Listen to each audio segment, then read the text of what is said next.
오늘 12월 두 번째 주일, 대림절 두 번째 주일을 맞이해서 하나님께서 저와 여러분에게 주시는 말씀은 룻기서 4장 13절에서 17절 말씀으로 아들이 나오미에게 태어났다.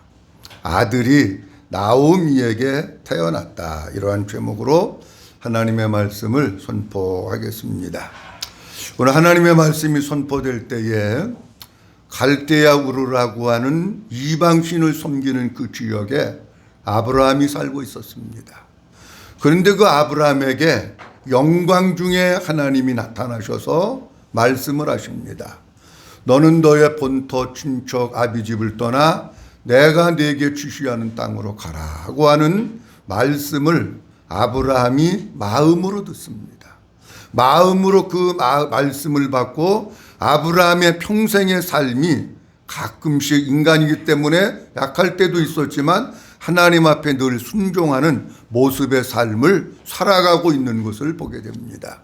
오늘 우리 성도님들께서 말씀을 받을 때에 이 시간 여기에 영광의 하나님께서 오셔서 나에게 말씀하신다라고 하는 믿음으로 말씀을 받는 가운데 그 말씀이 우리 모든 성도들 마음 가운데 아버지의 음성으로 들려지고 은혜가 되고 생명이 되어서 그 말씀을 꼭 붙들고 순종하면서 믿음으로 승리하는 자의 삶을 살아갈 수 있기를 주님의 이름으로 축원합니다. 오늘 룻기서 4장 13절에서 17절 말씀은 제가 두 시간 앞서서 말씀을 드려서 설명을 해드렸는데 보아스라고 하는 사람이 룻을 아내로 맞이하고 그리고 하나님께서 그에게 아들을 낳게 하셨습니다.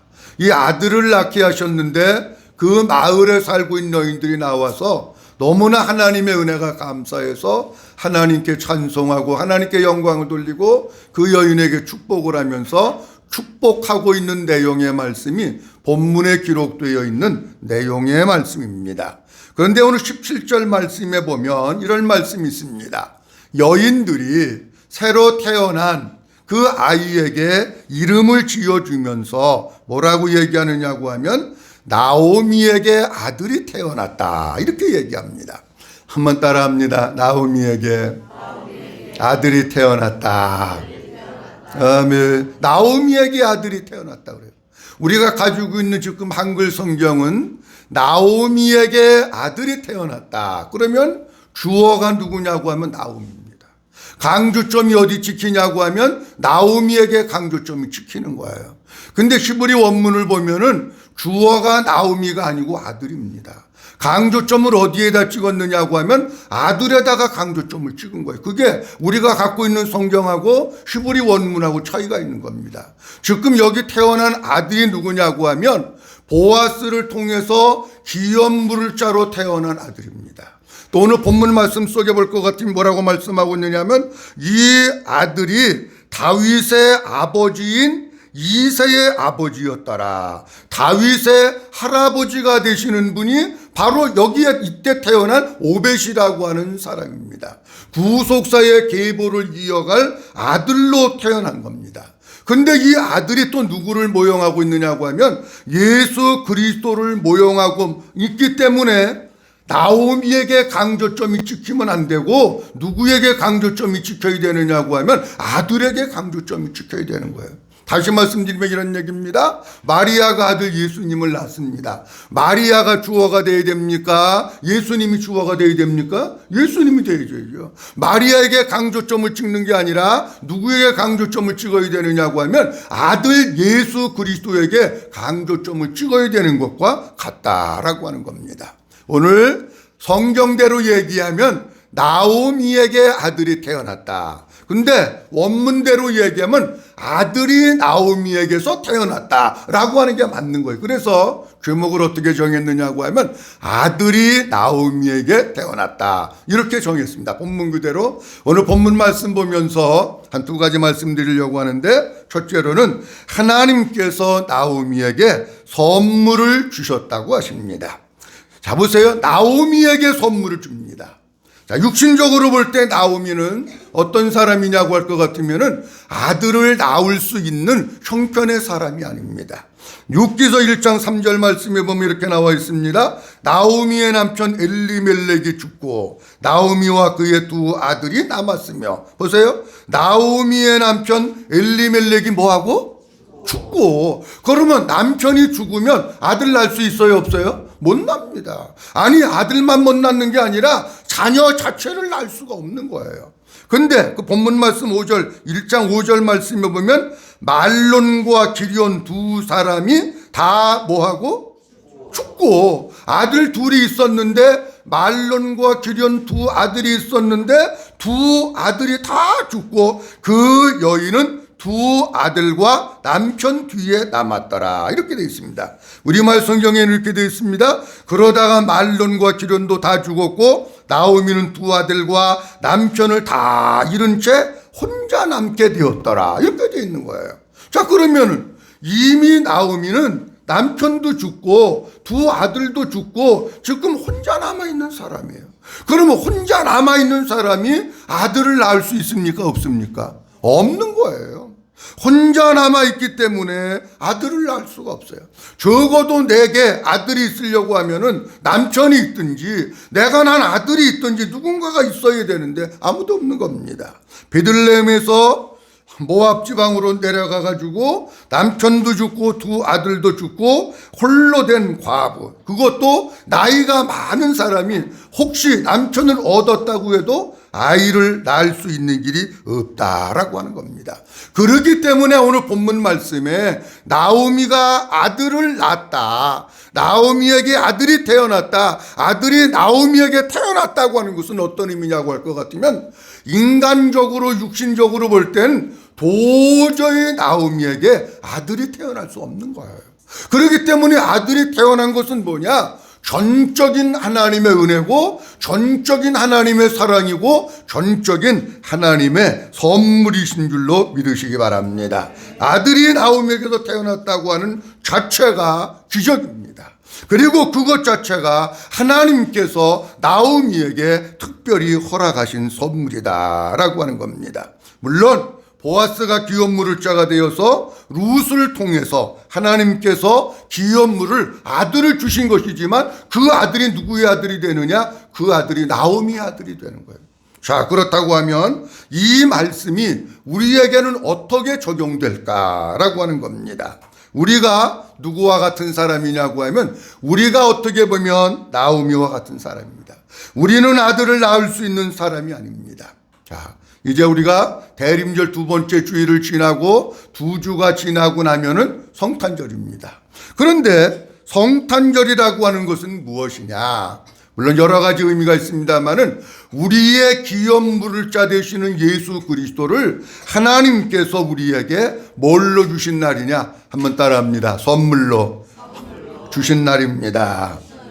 아멘. 하나님께서 우리의 기업물을 짜 되시는 예수님, 기업물을 짜 되시는 예수님이라고 하는 것은 우리를 죄와 사망과 사탄과 저주에서 속량하시고 구속할 자 되시는 예수 그리스도를 우리를 위해서 선물로 보내주신 날이 성탄절인 줄로 믿으시기 바랍니다. 일생일대의 가장 최고의 선물을 우리 사람들에게 주신 날이 언제냐? 그게 성탄절입니다.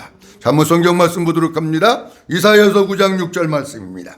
이사야서 9장 6절 말씀. 이는 시작. 이는 한 아기가 우리에게 낳고 한 아들을 우리에게 주신 바 되었는데 그의 어깨에는 정사를 메었고 그의 이름은 기묘자라 모사라 전능하신 하나님이라 영존하시는 아버지라 평강의 왕이라 할 것임이라. 아멘. 이사야 선지자도 뭐라고 말씀하시고 있느냐고 하면 이는 한 아기가 우리에게 낳고, 그리고 그 다음 말씀이 중요한 거예요. 한번 따라합니다. 한 아들을 우리에게 주신 바 되었는데, 한 아들을 누구에게 주셨다고요? 우리에게 주셨어. 그런 그 아들이 누구 아들이에요? 아니, 금방 얘기했잖아. 한 아들을 우리에게 주셨으면 그 아들이 누구 아들이냐고? 우리 아들. 아니, 이렇게 자신이 없으셔. 크게 해보세요. 한 아들 우리에게 주신 누구 아들이에요? 우리 아들이죠. 똑같은 거예요, 지금. 이 한 아들을 하나님이 낳게 하신 거예요. 그래가지고 우리에게 주셨다면 그 아들이 우리 아들이에요. 믿어주시면 아멘. 다시 얘기합니다. 보아스와 룻이 아들을 낳았어요. 아들을 낳아서 귀한 물을 자로 나오미에게 줬으면 그 아들이 누구 아들이에요? 나오미 아들이. 똑같은 거예요, 원리가. 한 아들을 하나님께서 낳으셔서 우리에게 주셨다. 자, 마태복음 1장 21절 말씀입니다. 아들을 낳으리니 시작. 아들을 낳으리니 이름을 예수라 하라. 이는 그가 자기 백성을 그들의 죄에서 구원할 자이심이라 아니라. 아멘. 누구를 낳으리니? 아들을 낳으리니. 아들이잖아요. 아들을 낳으리니 이름을 예수라 하라. 이는 그가 자기 백성을 그들의 죄에서 구원할 자이십니다. 우리에게 하나님께서 아들을 주신 이유는 뭐냐? 우리가 죄 가운데 살지 말고 죄에서부터 해방되고 죄에서부터 구원받아서 구원받은 하나님의 자녀로 살라고 아들을 우리에게 주셨는 줄로 믿으시기 바랍니다. 그래서 주신 거예요, 여러분. 마태복음 1장 23절 말씀에 보면 이렇게 말씀하고 있습니다. 보라, 시작. 보라, 처녀가 잉태하여 아들을 낳을 것이요 그의 이름은 임마누엘이라 하리라 하셨으니 이를 번역한즉 하나님이 우리와 함께 계시다 함이라. 아멘. 1장 23절에도 보라, 처녀가 잉태하여 누구를 낳을 것이요? 아들을 낳을 것이요. 한번 따라합니다. 아들을 낳을 것이요. 그 이름을 임마누엘이라 하리라니 이는 하나님이 누구와 함께 계시다고요? 한번 따라합니다. 하나님이 나와 함께 하십니다. 더 한 번 더 합니다. 하나님이 나와 함께 하십니다. 믿어지시면 아멘. 하나님이 나와 함께 하시는 거예요. 나와 함께 하시는 게 어떻게 함께 하시느냐? 그 아들 예수 그리스도가 내 안에 계시면 내 안에 계셔서 그분이 나와 24시간 함께 하시는 줄로 믿으시기 바랍니다. 여러분 혼자가 아닙니다. 한번 따라합니다. 나는 혼자가 아닙니다. 그럼 누구하고 함께 있는 거예요? 우리 주님하고 함께 있는 거예요. 예수님이 함께 하시는 거고 하나님이 함께 하는 거예요. 여러분 걱정하지 마세요. 염려하지 마세요. 장래 때문에 두려워하지 마세요. 왜냐? 하나님이 나와 함께 하시고 우리 주님이 내 안에서 나와 함께 하시는데 뭘 걱정하고 뭘 염려하십니까, 여러분? 그 주님이 우리를 이끌어 가시고 그 주님이 우리를 도와주시고 그 주님이 우리를 책임져 주시는 줄로 믿으시기 바랍니다. 걱정하지 마십시오. 왜? 내가 나 혼자면 걱정해야 됩니다.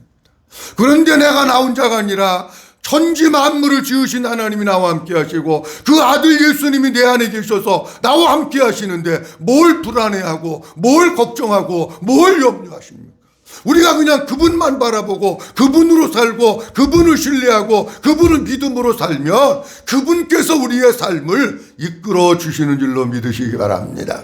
요한복음 3장 16절 우리가 너무나도 잘 아는 말씀, 이런 말씀이 있습니다. 하나님이 시작. 하나님이 세상을 이처럼 사랑하사 독생자를 주셨으니 이는 그를 믿는 자마다 멸망치 않고 영생을 얻게 하려 하심이라. 아멘. 하나님이 세상을 이처럼 사랑하사 누구를 주셨으니요? 그 독생자 예수 그리스도를 우리에게 주셨다는 거예요. 믿어주시면 아멘. 우리에게 주신 거예요. 우리에게 주셨으면 그 아들이 내 아들이야. 내가 믿어야 될 아들, 내 안에 계셔서 나와 함께 살아야 될 아들 예수 그리스도, 그분이 예수님이라는 거예요. 근데 우리가 본문 말씀을 보면서 나오미에게 아들이 태어났을 때가 언젠가 하는 것을 좀 볼 필요가 있습니다. 여러분, 나오미에게 아들이 태어날 때는 나오미가 절망 가운데 있었을 때입니다. 왜 절망 가운데 있었을 때냐? 잘 보세요. 우리의 가정의 기둥과 같은 남편이 죽었습니다. 그리고 우리의 가정 다음 세대를 이어가고 장래의 소망이 되는 두 아들도 죽었습니다. 그리고 모압이라고 하는 땅에 가서 잘된 게 아니라 쫄딱 망해가지고 거지가 됐습니다. 여러분, 우리가 그냥 듣기는 그냥 남편이 죽었대, 아들이 죽었대 그러지 마. 여러분 보세요. 만약에 여러분 가정에 아들 2명이 있었는데 아들 2명이 다 죽었다. 여러분 살 수 있을 것 같으세요? 어려운 거야. 저희 동네의 시골에 아들 하나 있는 집이 있었어요.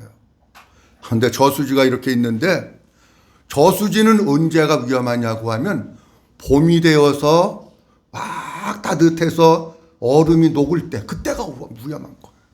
근데 그 아들이 학교 갔다가 저수지로 이렇게 오다가 밑에서부터 얼음이 녹아가니까 얼음이 깨져가지고 아들이 그 속에 빠진 거예요. 여학생하고 같은 동네 사는 여자애하고 같이 오다가 아들이 빠져서 죽어가지고 얘는 여자이니까 못 구해잖아. 얼음도 못 타. 그 집에 와가지고 걔네 엄마한테 얘기한 거야. 아줌마 아들 누구가 저수지에 빠졌어요. 그래가지고 그때서야 동네 사람들 불러가지고 저수지 가보니까 이미 저수지에 빠져서 죽은 거야. 아들 하나밖에 없어. 얼마나 얘가 똑똑한지 몰라. 그런데 그 아들이 빠져 죽고 나서 그 가까운 동네 산에다가 장례를 치렀는데요. 지금도 겨울이지만 한겨울에도 새벽이면 일어나서 산에 가서 아들 이름을 부르면서 막 우는 거예요. 동네 사람들이 다 들어 새벽마다 가가지고 아들 이름 부르면서 막 우는 걸 동네 사람들 다 들고 동네 사람이 너무 마음이 아픈 거예요. 우리는 여러분 성경 이렇게 보면서 남편이 죽었대. 아들도 2명 있었는데 죽고 이러지만 여러분 내가 여러분들이 진짜 남편이 죽고 아들 2명 있는 거 죽고 쫄딱 망해가지고 거지 됐다고 생각을 해봐요. 절망입니다. 여러분. 삶의 의미가 없는 겁니다. 이 사람 마음은 처절하게 무저전해진 희망이라고 하는 건 없는 때입니다. 그런데 하나님께서 그를 다시금 베들레헴으로 불러올리셔서 보아스를 만나게 하시고 보아스를 통해 가지고 아들을 낳게 하시고 그 나오미의 품에 안겨서 나오미가 아들을 낳았다고 하는 엄청난 이 기적의 역사가 언제 일어났느냐? 처절한 절망 가운데 있었던 거예요. 무슨 말씀 드리려고 하느냐고 하면 우리 예수님께서 이 세상에 오실 때의 상황도 똑같습니다. 여러분 말라기 선지자 이후 400년 동안 영적 암흑기입니다. 어두움의 시대 가운데 쌓여 있다가 사라 이스라엘 나라는 로마의 압제를 당하고 로마의 노예 생활을 하면서 경제적으로 피폐해서 먹고 사는 문제도 별로 쉽지 않고 자유도 없고 눌림과 많은 사람들이 그냥 죄악 가운데 육체의 본능을 따라서 살던 절망적인 상황 가운데 예수님이 뭘로 오셨느냐? 요한복음 1장에 보면 빛으로 오신 거예요. 요한복음 1장에 보면 조금 있다 봅니다만 생명으로 오신 거예요. 절망 가운데 빠져 있을 때에 우리 예수님이 그때의 이 세상의 사람들을 죄에서부터 구원하고 죄에서부터 자유케 하시기 위해서 예수님께서 이 세상에 오신 거예요. 그렇다면 왜 예수님은 그때 오셨을까 하는 겁니다. 왜 나오미에게 아들이 그때 주어졌을까 하는 겁니다. 여러분 아들이 딱 주어졌을 때에 나오미에게 있어서 오직 유일한 소망은 그 아들입니다. 안 그렇습니까 여러분? 유일한 소망은 아들이고 희망도 그 아들입니다. 예수님이 온 땅에 어둠이 덮이고 영적 암흑기 절망 가운데 이 세상에 오셨다고 하는 얘기는 무슨 얘기냐고 하면 우리의 유일한 희망은 예수밖에 없다는 겁니다. 믿어주시면 아멘. 우리의 유일한 소망, 우리의 유일한 희망, 우리가 붙잡아야 될 그분은 누구밖에 없느냐? 예수님밖에 없다는 겁니다. 나오미에게 있어서 아들이 희망이고 아들 때문에 살듯이 우리에게 있어서 예수님이 희망이고 예수님이 소망이고 그 예수님만 있으면 사는 거예요. 사랑하는 성도 여러분, 세상 것으로 만족하며 사는 성도 되지 말고 오직 주님이 우리의 힘 되시고 주님이 능력 되시고 예수님이 소망이신데 예수님으로 살고 예수님으로 만족하고 예수님으로 기뻐하면서 사는 우리 모든 성도이 될 수 있기를 주님의 이름으로 축원합니다. 둘째로 그 아들이 나오미에게 생명의 회복자가 되었다고 하십니다. 룻기서 4장 15절 말씀 보도록 합니다. 룻기서 4장 15절 이는데 시작. 이는 내 생명의 회복자이며 내 노년의 봉양자라. 곧 너를 사랑하며 7 아들보다 귀한 내 며느리가 낳은 자로다 하니라. 아멘. 한번 따라합니다. 이는 내 생명의 회복자이며. 잘 보세요. 이는 내 뭐의 회복자예요? 생명의 회복자라는. 이는 내 생명의 회복자라고 하는 말을 원문에 조금 충실하게 번역을 해서 말씀드리면 그리고 그는 내 생명을 회복시키는 사람이 될 것이다. 그런 뜻입니다. 누가 내 생명을 회복시켜? 그 아들 오벳이라고 하는 아들이 나오미의 생명을 회복시키는 사람이 될 것이다, 그런 뜻입니다. 그런데 제가 본문 말씀을 가만히 보니까 내 생명의 회복자가 될 것이다, 그 아들 오벳이 내 생명을 회복시키는 사람이 될 것이다, 요 짧은 말 속에 몇 가지 의미가 있느냐고 하면 세 가지 의미가 있더라고요. 짧은 단어 속에. 하나는 뭐냐고 할 것 같으면은 나오미의 육적 꺼져가는 등불과 같은 생명을 회복시켜 주는 게 누구냐고 하면 아들이 회복시켜 준다는 거예요. 잘 보세요. 지금까지 나오미는 그래도 하나님 붙들고 믿음으로 살았습니다. 그러나 현실은 어떤 상황이냐고 하면 현실은 절망입니다. 남편도 죽고 아들 둘도 죽고 쫄딱 망하고 먹을 것도 없고 절망입니다. 그러니까 이런 사람이요, 이런 가운데 빠져 있으면 어떻게 되냐면 이 속에 맥이 풀리고 기운이 빠져나가는 거예요. 삶의 의욕을 상실해 버리는 거예요. 근데 이 아들 때문에 나오미의 이 속사람이 살아나면서 나오미의 생명이 회복된다는 거예요. 이게 이해가 잘 되시나 모르겠는데, 자, 제가 쉽게 예를 들어서 말씀드립니다. 어떤 뜻이냐고 하면 이런 얘기예요. 야곱이라고 하는 사람에게 12아들이 있었습니다. 근데 야곱이 정말 사랑하는 아들이 누구냐고 하면 요셉이라고 하는 아들이 있었어요. 근데 그 요셉이라고 하는 아들이 아버지의 심부름을 갖다가 형들이 시기 질투해가지고 저 애굽 땅에다가 팔아먹은 거예요. 그리고 아들들이 집에 올 때 뭘 가지고 왔느냐고 하면 요셉의 옷을 벗겨가지고 짐승을 잡아서 여기다가 피를 다 묻히고 옷을 찢겨가지고 해가지고 가지고 와가지고 아버지를 속이는 겁니다. 능충을 떠는 거예요. 아버지, 이거 한번 잘 보세요. 이게 우리가 오다가 봤는데 이게 꼭 요셉 옷 같은데 요셉의 옷이 막 짐승에게 찢기고 막 피가 묻었는데 요셉의 짐승한테 잡혀먹었나 봐요, 죽었나 봐요, 이러는 거예요. 여러분 잘 보세요. 아버지가 믿겠어요, 안 믿겠어요? 믿지요. 믿을 수밖에 없는 거예요. 왜? 증거물을 가지고 왔잖아. 그때의 아버지는요, 자기가 음부에 내려가는 것 같이 통곡하고 슬퍼하면서 삶의 의미를 상실해버린 거야. 그러니까 그 음식하고 통곡하면서 우는 거야. 아들들이 달래도 말을 안 듣는 거야. 아버지의 마음은 이미 무너져 버린 거야. 이 속에 육적인 생명이 꺼져가는 등불고 같은 거 있긴 있지만 무슨 희망이 있는 것도 아니고 의욕이 있는 것도 아니고 속에서 힘이 솟아나는 게 아니에요. 그러다가 무슨 일이 있느냐고 할 것 같으면 이스라엘 그 가나안 땅에 흉년이 들고 애굽 땅에 풍년이 들어가지고 가가지고 아들 보고 양식을 사갖고 오라고 합니다. 뭐 전후사정 다 끝내고 그리고 마지막에 요셉이 형들이 양식 사러 왔을 때 내가 요셉 힘을 밝히면서 아버지가 건강하시게 살아있느냐, 내 동생 베냐민이 살아있느냐고 하면서 아버지를 모시고 오라고 수레를 보냅니다. 그래가지고 올라와가지고 아들들이 얘기하는 게 아버지 요셉이 죽었는 줄 알았더니 살았어요. 근데 살았는데 그냥 사는 게 아니라 저 애굽이라고 하는 나라에 국무총리로 살아있어요. 자, 그러면 물어봅니다. 여러분 같으면 아들이 짐승에 물려가지고 찢겨서 죽었다고 그러다가 한참 시간이 지나고 살았다 그러면 믿겠어요, 안 믿겠어요? 안 믿죠. 아버지가 안 믿는 거야.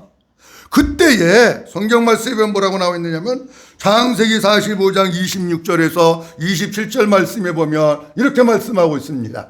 알리어 이르되 시작. 알리어 이르되 요셉이 지금까지 살아있어 애굽 땅 총리가 되었더이다.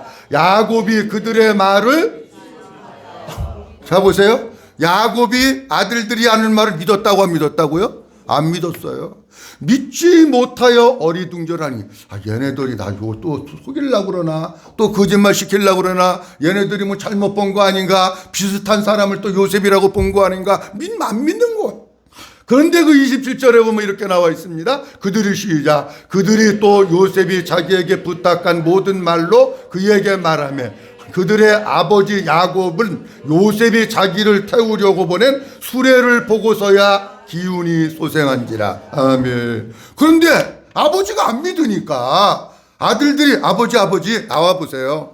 여기 나와 보시면 요셉이 보낸 금수레가 있어요. 왕이 타는 버금수레가 있어요. 한번 나와 보세요. 그러니까 야곱이 나와서 요셉이 자기를 태우려고 보낸 수레를 보고서야 그 다음 뭐라고 되겠어요?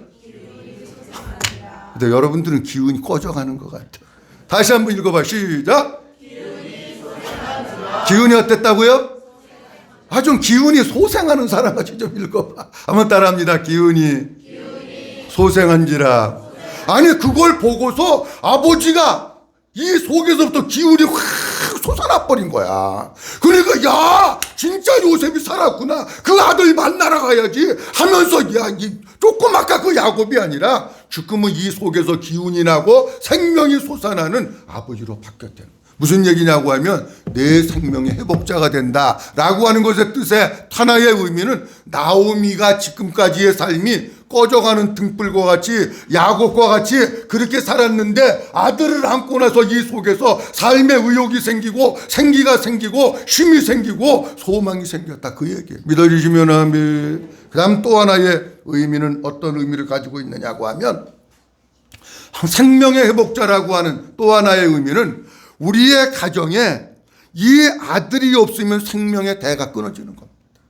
그런데 하나님께서 이 아들을 통해서 그 가정에 믿음의 대를 이어갈 수 있는 생명의 아들을 주셨다고 하는 것을 말씀하고 있는 거예요.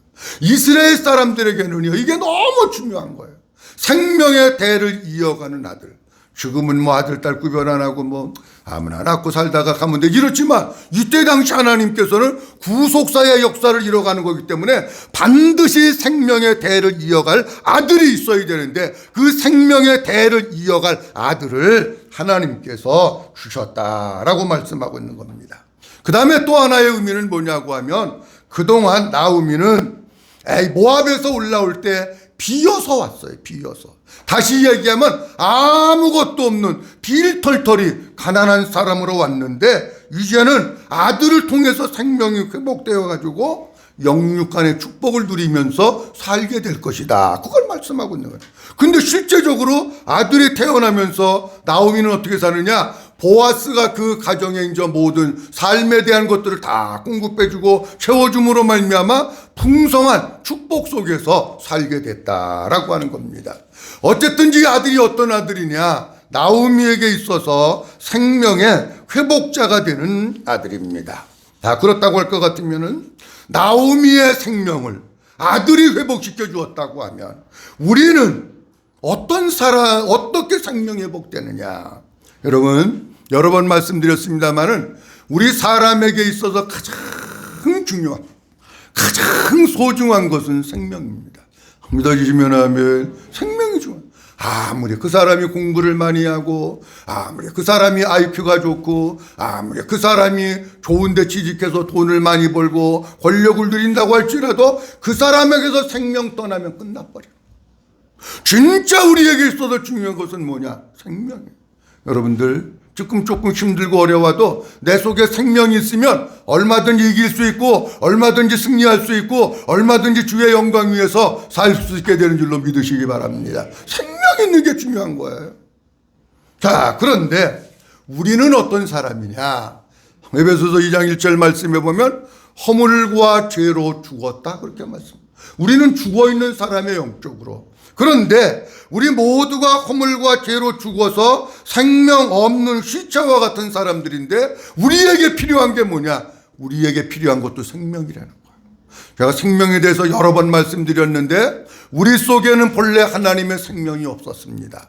근데 하나님께서 우리에게 생명을 주시기 위해서 누굴 보내주셨느냐? 아들 예수님을 보내주셨는 줄 믿으시기 바랍니다. 여러분, 하나님의 생명은 교회 다녔다고 있는 거 아니에요. 착각하지 마세요. 어떤 사람은 교회 오래 다니고 직분 받으면 내 속에 하나님의 생명이 있겠지? 아닙니다, 여러분. 어떻게 해야 하나님의 생명이 있느냐? 우리 주님이 오신 목적, 아들을 우리에게 주신 목적은 너희가 육신의 생명으로 살지 말고 하나님의 생명으로 살라고 아들을 주신 거예요. 자, 그럼 보도록 합니다. 여러 군데 많이 있지만 요한복음만 몇 군데 보도록 하겠습니다. 요한복음 1장 4절입니다. 그 안에 시작. 그 안에 생명이 있었으니 이 생명은 사람들의 빛이라. 아멘. 잘 보세요. 그 안에 뭐가 있었다고요? 생명. 그 안이 누구냐? 예수 그리스도 안에 생명이 있었다는 거야. 요한복음 5장 26절 말씀 아버지께서 시작. 아버지께서 자기 속에 생명이 있음 같이 아들에게도 생명을 주어 그 속에 있게 하셨고, 다 같이 하면 아버지께서 자기 속에 생명이 있음 같이 누구에게도 생명을 주어? 아들에게도 생명을 주어 그 어디에 그 생명이 있게 하셨고? 그 속에 있게 하셨고. 여러분, 하나님의 생명은 오직 예수 그리스도 안에만 있는 줄로 믿으시기 바랍니다. 예수 그리스도 안에만, 다른 데는 없어요. 여러분. 종교 다원주의 WCC 다 같이 합니다. 여러분, 속지 마십시오. 거기에는 하나님의 생명 없습니다. 오직 누구에게? 오직 하나님의 아들 예수 그리스도 속에만 하나님의 생명이 있는 거예요. 요한복음 6장 48절에 보면 이렇게 말씀하고 있습니다. 시작. 내가 곧 생명의 떡이니라. 잘 보세요. 내가 곧 뭐라고요? 생명의 떡이라는 거예요. 생명의 떡을 먹어야 생명이 생기는 거지. 그래서 6장 53절 말씀에 보면 주님이 이렇게 말씀하십니다. 예수께서 시작. 예수께서 이르시되 내가 진실로 진실로 너희에게 이르노니 인자의 살을 먹지 아니하고 인자의 피를 마시지 아니하면 너희 속에 생명이 없느니라. 예수님이 생명의 떡으로 오셨어요. 그 생명의 떡을 내가 먹어야 우리 속에 생명이 있는 거지, 생명의 떡 쳐다보고만 있다고 생명 있는 거 아니라는 거예요. 생명의 떡을 먹는다고 하는 것은 무슨 뜻이냐고 하면, 생명의 떡을 내가 먹으면 생명의 떡이 어디 있어요? 내 안에 있는 거지요. 예수님이 내 안에 계셔야 그 속에 생명이 있는 거예요. 믿어주시면 아멘. 한번 따라합니다. 예수님이 내 안에 계십니다. 예수님이 어디 계시다고요? 믿어주시면 아멘. 예수님이 내 안에 계셔야, 내 안에 계셔서 나와 함께 사셔야 그 속에 하나님의 생명이 있고 그 사람의 이름이 생명책에 기록되는 거지. 내 속에 예수님 없으면 그 사람 속에 생명 없는 거예요. 예수님과 같이 살아야 되는 거예요. 요한복음 10장 10절 말씀입니다. 도둑이 시작.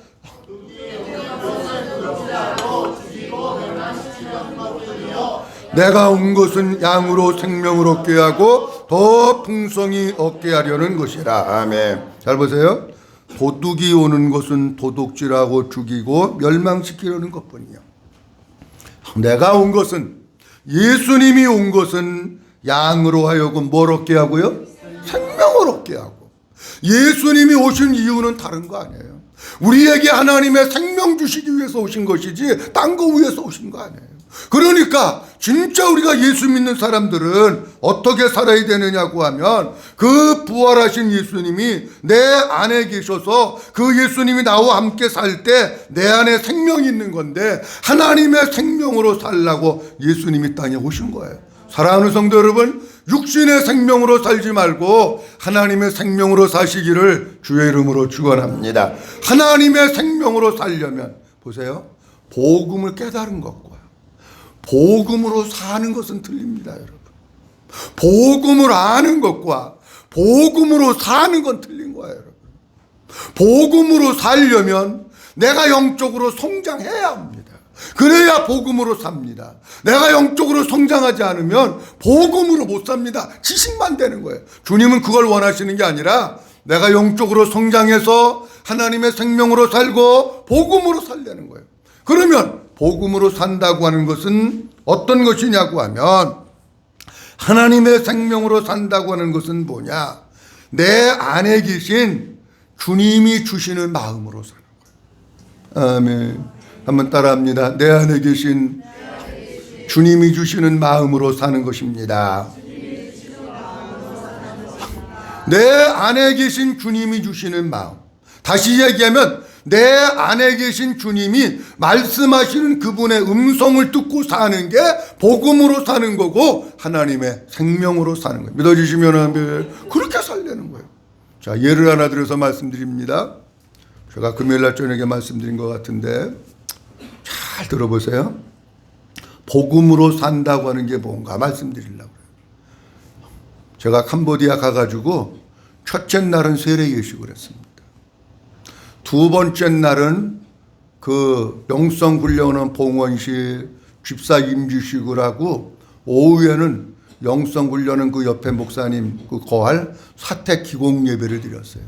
저보고 설교하라고 그래가지고 그때 기공 예배를 드린 거예요. 그리고 화요일 날 오후에 어떤 일이 있었느냐고 하면, 화요일 날 오후에 선교사님이 집사 임직하는 사람은, 우리가 생각하는 집사 임직이 아니고 2년 동안 집사 교육을 받을 입학 허가서야. 그게 이해가 되시죠? 무슨 얘기인지. 2년 동안 훈련을 받아야 돼. 입학 자격을 주는 입학 허가서.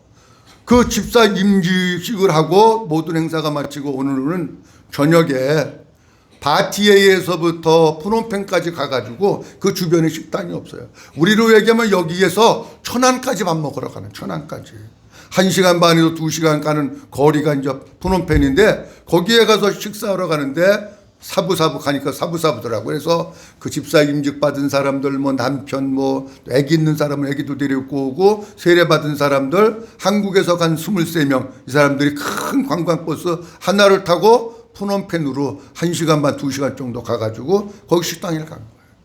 무슨 집에 갔느냐고 하면 일본 사람이 경영하고 있는 사부사부 집이야. 우리나라는 사부사부 먹고 싶은 거 이렇게 갔다가 내가 이렇게 끓여 먹잖아요. 근데 거기는 사람이 이렇게 앉아있으면 옆에 이렇게 레일을 타고 접시에 음식이 담겨서 쭉 돌아가. 내가 만두 먹고 싶으면 만두 꺼내서 넣고, 야채 먹고 싶으면 야채 꺼내서 먹고, 뭐 고기 먹고 싶으면 고기 갖다가 넣고 계속 돌아가는 거야. 접시만 이렇게 쌓아놓으면 돼, 여기다가.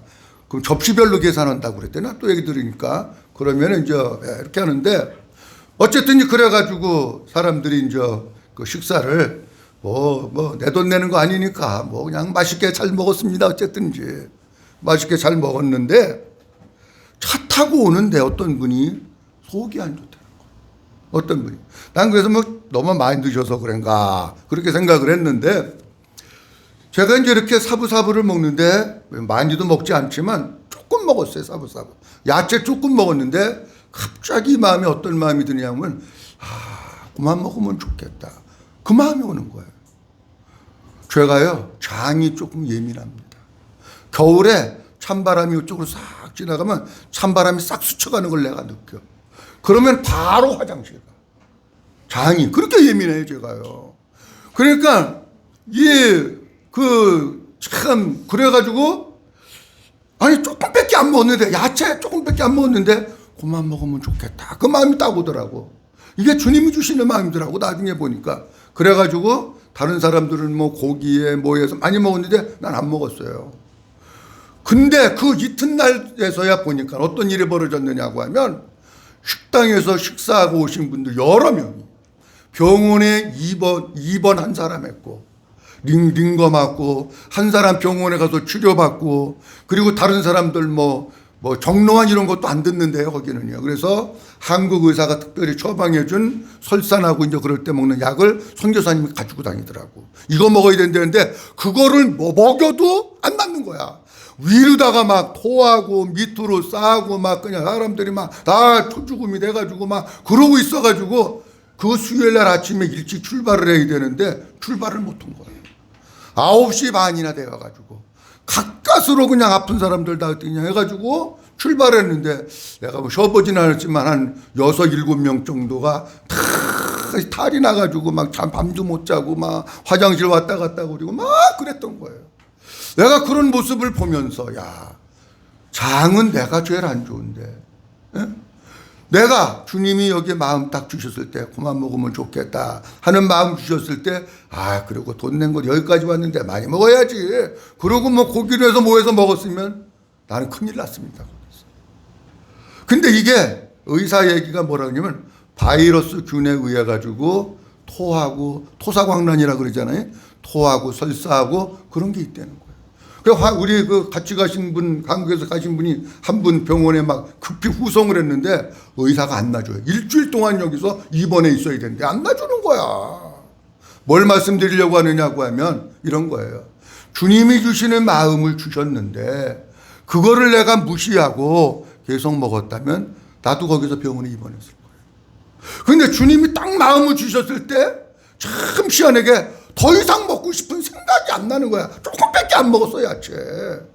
그러니까 내가 가가지고 뭐 음식도 나름대로 신경 써서 조금씩 먹긴 했습니다만은, 그래 괜찮다. 이런 거로구나. 복음으로 산다고 하는 거, 하나님의 생명으로 산다고 하는 게 뭐냐, 이런 거로구나. 주님이 내 마음에 어떤 마음을 주셨을 때 그 마음을 거스르지 말고 거기에 순종하면서 살면 하나님이 다 책임져 주시는구나. 할렐루야. 그게 믿음으로 사는 거예요, 여러분. 하나님께서 우리에게 하나님의 생명을 주셨습니다. 주신 이유는 하나님의 생명으로 살고 복음으로 살라고 하는 거예요. 여러분 절대로 여러분들 마음으로 살지 말고 주님이 마음 가운데 주시는 마음을 따라서, 인간의 마음 아니고 주님의 마음을 따라서 살아가는 우리 성도님들이 될 수 있기를 주의 이름으로 축원합니다. 오늘 두 가지 말씀드렸습니다. 아들이 나오미에게서 태어났다. 그 아들은 나오미에게 주신 하나님의 선물이에요. 아들을 나오미에게 선물 주셨듯이 하나님께서 우리에게 하나님의 아들 예수 그리스도를 우리에게 선물로 주셨는 줄로 믿으시기 바랍니다. 죄에서부터 자유하라고, 그리고 우리에게 영생을 얻게 하려고, 우리로 하여금 우리 주님이 날마다 우리와 함께 살기 위해서 하나님께서 우리에게 선물을 주신 거예요. 근데 그 아들이 어떤 아들이냐? 내 생명의 회복자다. 주님이 정말 우리에게 원하시는 것은 뭐냐? 육신의 생명으로 사는 게 원하시는 게 아니라 하나님의 생명을 갖고 계신 예수 그리스도, 그분이 내 안에 오셔서 하나님의 생명으로 살고 복음으로 살기 원해요. 여러분, 신앙생활은 지식이 아니에요. 아는 것으로 만족하지 말고 주님이 내 속에서 말씀하시고 주님이 내 안에서 주시는 그 마음으로 살아가는, 복음으로 살고 하나님의 생명으로 사는 우리 모든 성도님들이 될 수 있기를 주님의 이름으로 축원합니다.